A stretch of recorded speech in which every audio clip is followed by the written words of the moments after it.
السلام عليكم. بما ان المحتوى اللي انا بقدمه انت عارفه كويس وعارف طريقتي، وبما ان اللي انا هقوله النهارده مش صعب انه يطلع بنفس الطريقه، بس عشان ما تقولش ان انا بهزر او بعمل كوميك زي ما بعمل، فانا هحكي لك حدوته. هي مش حدوته قوي، هو كابوس قبل النوم كده. بص يا سيدي، بتحكي الحدوته ان في ولد صغير طفل اسمه ياسين. عنده كام سنه؟ عنده 5 سنين، موجود في مدرسه. بتيجي واحده زي اللي بيطلعوا بافلام الرعب، اللي بياخدوا العيال الصغيره من ايديهم وبيخطفوهم. ياسين، تعالى يا حبيبي، تعال هنروح انا وانت مكان وهجيب لك حاجه حلوه. يلا يا حبيبي. الواد يقول لها ايه؟ حاضر، يلا بينا. تروح تلاقي مكان صغير مقفول او ضلمه. بيتقال في القصه ان هو حمام او جراج. مين اللي مستنيه؟ جده. لا مش جد الولد، جده. حاجه كده عنده 80 سنه. فاكر جاري اولدمان في فيلم دراكولا؟ هو بالظبط. يخش يلاقي واحد بيقول له ايه؟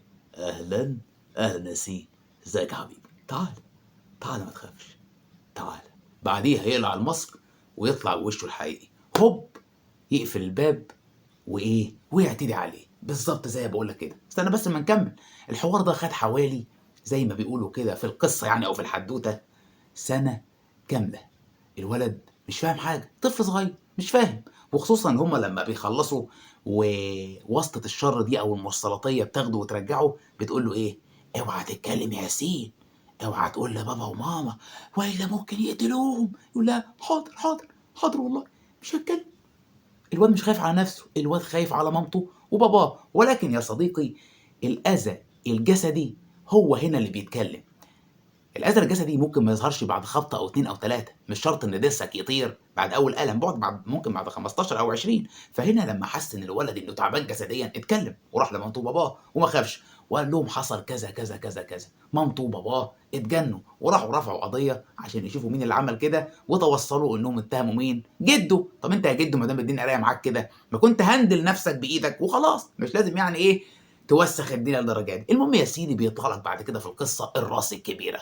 فاكر كمال ابو العزم في الفيلم بتاع واحد من الناس، اللي هو بيقول يرضيك عشان غلطة واحد ينضر 30,000 واحد، وانا هعرف ازاي ارد على اتهاماتكم واخد حقي منكم كويس. ده بيبقى راجل عارف انه هيخسر اجتماعيا وماديا لو الموضوع اتعرف. ودي مين؟ اللي هي مديرة المدرسة. ده في الحدوتة يعني.